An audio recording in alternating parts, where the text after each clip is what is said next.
The Golden State Warriors have been one of the most polarizing dynasties in NBA history and are now set to enter their 6th finals appearance in the last 7 seasons. But somehow, so many of us counted the Warriors out earlier in the season. And boy, was that dumb.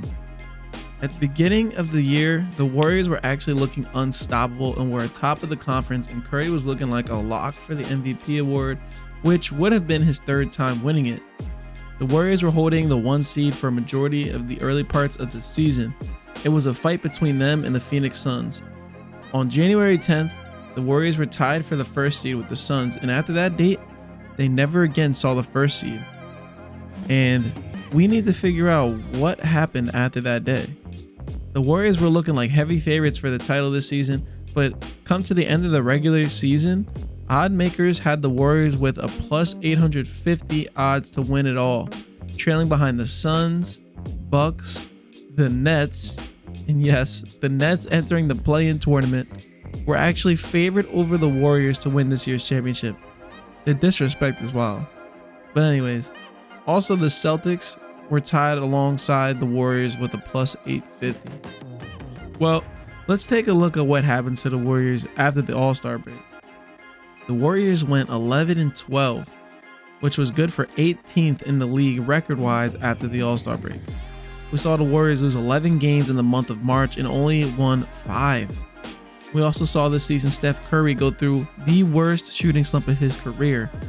In the 15 games between Christmas Day and January 31st, the former 2-time league MVP averaged 21.2 points on shooting splits of 37% and 31.7% from beyond the arc, which is by far the worst shooting slump of his career. Before his slump started, Curry was number 1 in the Kia race for MVP on the December 24th ladder, and by the time his slump had ended in late January, he fell all the way down to 6. With the Warriors dropping so many games, dealing with injuries, getting Klay reacclimated to the offense, and Draymond missing a chunk of time, where the Warriors ended up dropping a handful of games, people really started to question their legitimacy and if they were real threats to win it all this season. Well, as we know now, the Golden State Warriors once again are about to find themselves in the finals as they have a 3-0 lead against Dallas at the time I record this. They made light work of Jokic and the Nuggets, dismantling their team in 5 games. They did have some battles with Memphis, but they took a hit when Ja went down. Or did they? No, I'm just kidding. Or am I? Nah, let me stop. And then after they were able to beat the Memphis Grizzlies, they made light work of the Dallas Mavericks, and they now have a 3-0 lead, and it seems as if they'll probably end up getting the sweep, if not a gentleman's sweep. But it comes to show we judge these Warriors too quickly.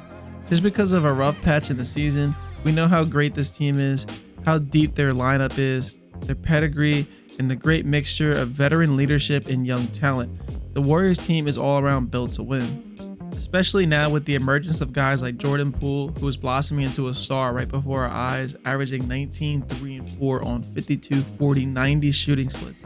And we've seen the resurgence of Andrew Wiggins on the Golden State Warriors this year, and he's been a great complementary piece for them on both sides of the ball throughout the playoffs as well. We saw Curry on a minutes restriction obliterate the Nuggets and go for 6th man of the year, and we saw him continue to elevate his game so far through the first 3 rounds.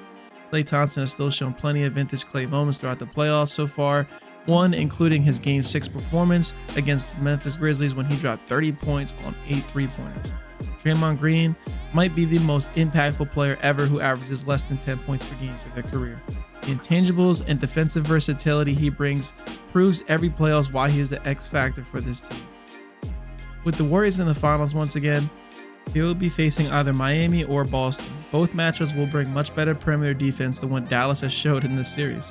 The Warriors players were breaking down defenders against the Mavericks the entire time, and the Warriors will not get by their man nearly as easily when being guarded by players like Marcus Smart, Jason Tatum, Grant Williams, and then you got Al Horford and Robert Williams in the paint, as well as Miami having Bam Adebayo, Jimmy Butler, and Victor Oladipo, and a lot of other players and bodies that they could just throw at their main scorers.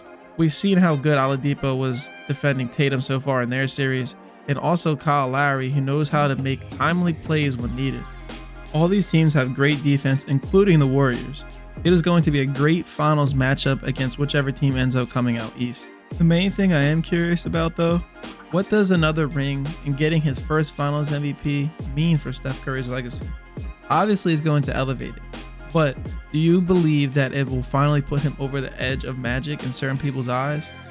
But if some people have Curry over Magic after this ring and possible Finals MVP, how high up on the all-time list does that make Stephen Curry? Magic is seen as a top 5 player all-time by a lot of people. So are we saying if he passes Magic, Steph is in the top 5 all-time? I would love to hear some of your guys' opinions in the comment down below. We are active in our comment section and reply to all of you. So if you enjoyed the video, please go ahead and show some love to that like button. It means a lot knowing that we created something that you enjoyed, and it really helps out the channel and suggest our videos for others. Now, of course, don't forget to subscribe. You will never miss a future video of ours. And let me hear down below who you think is winning it all. Warriors, Heat, Celtics, potential Mavs 0-3 comeback? Probably not, but who you got? And until next time, it's been your boy Jared from the Hoopaholics, and peace.